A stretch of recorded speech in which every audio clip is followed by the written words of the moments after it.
Zimika saa hii haitaki maombi. Lakini utakuta Wakristo wengi wamepiga magoti waombe. Okay. Hii stima inataka tu kuwashwa pale. Principle without prayers. Hata paka ikitoka na huko igonge, hiyo kitu itawaka. It has a pride. They apply the principles. Na sisi huku tuna apply spiritual things. Hapo tulipo tu tunakoseana na hawa. Kwa sababu hawafundishi watu wetu kufanya kazi. Wanawafundisha kugojea mikate itoke biguni na nyama. Maybe ile tunaweza sema, let me take a good example ya Kenya versus America. America is 200 years in democracy. America is 200 years advanced in terms of politics, infrastructure and all that. Kenya is 50 years in democracy. So we are 150 years compared to America. The foundation ya America ilikuwa Bible, by the way.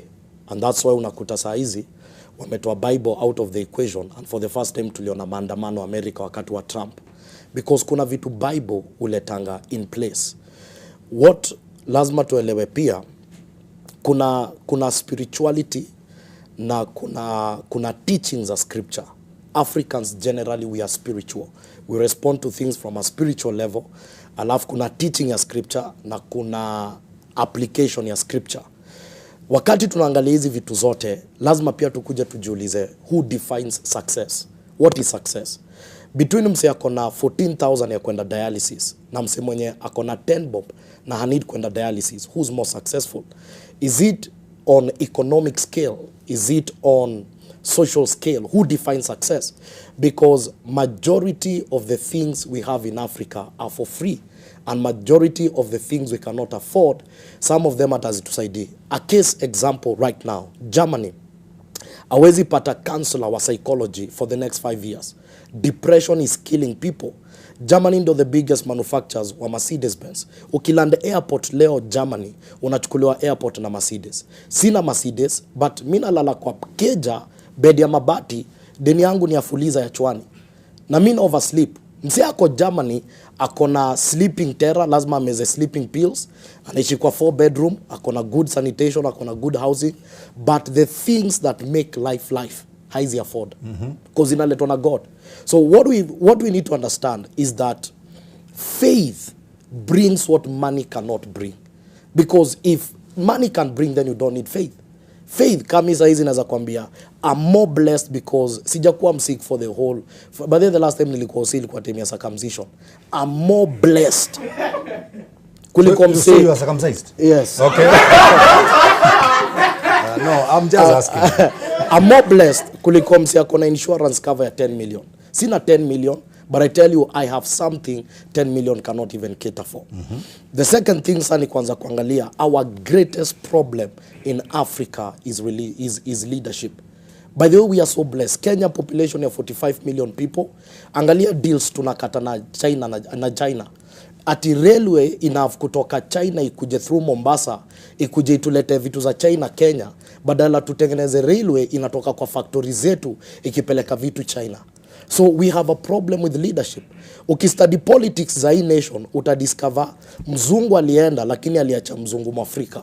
It is the very black people who are colonizing us. Angalia Congo, the wealth that Congo has, but the hand of France is still manipulating Congo.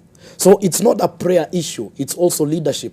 Na tukiingia kwa leadership, spiritually, naenda kuambia sasa from a very deep level, kuna time people we call principalities of a territory can partner with a leader to coerce and oppress the people.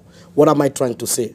Wakati Daniel aliingia Babylon na akapiga prayer for 21 days, Bible inasema ali overcome the prince of Persia. Now the moment ali overcome the prince of Persia, hiyo time Babylon ilikuwa overthrown na Persia. Kwa realms za spirit, Kenya iko na ruling powers enye na dictate the destiny of Kenya. So the moment leadership yetu na politics zetu zimeanza kuwa different from our spirituality, tunakutanga wase wameingia in power but wame covenant na gods wa hiyo area.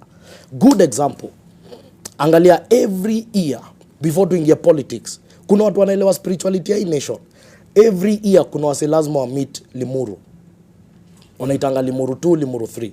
Unajua prophetically the sword of power was handed over in Limuru. Hapo ndio Kenyatta alipata sword of power, tukipandisha bendera wapi? Pale Uhuru Gardens. So anytime they gather kwa Limuru 3, they're activating a spiritual atmosphere to place a demand on power to a certain community. So tukianza kusikiza hizi language za mlima na nini, all these are spiritual. So politics yetu ni spiritual.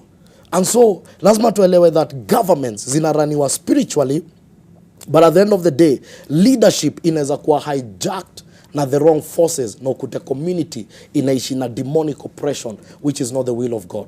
In this nation, one thing nitakwambia, Kengori tukiconclude, junaona kaidha kameenda. Wakati gospel ilikuwa inaingia Kwale, walichukua 9 girls wakawazika alive. Wakasema this thing will never get in this town. In all the counties, Kwale is among the poorest. Because the gospel opens territories, terrains, and people begin to prosper. That's what the gospel does. It deals with the forces that hold the wealth of the people. And I'm saying this juu spirituality tichi yangu. So the moment unaingia church kupray, una deal na ancient foundation, ancient altars, ancient rulers. Na the moment zime open up, hiyo tawi na succeed. Endo upige study yako, jina Kiambu inamaanisha Kiambu place ya nduru. Endo utafute mtu anaitwa Bishop Modhewa Kiambu. Walikuwa wanatembea Kiambu miguu tupu wakipray Kiambu. Today you can't afford land in Kiambu. It is not investors that came. Men labored to overcome the forces that held Kiambu in bondage. Christianity opens cities, and we are almost getting there. And a time will come. Okay. A time will come. And I tell you the truth. Yes. Africa will be a star in the globe.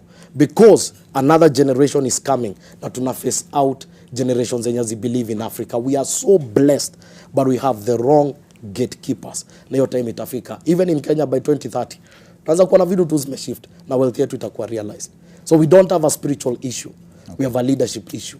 So, yes. Thank you.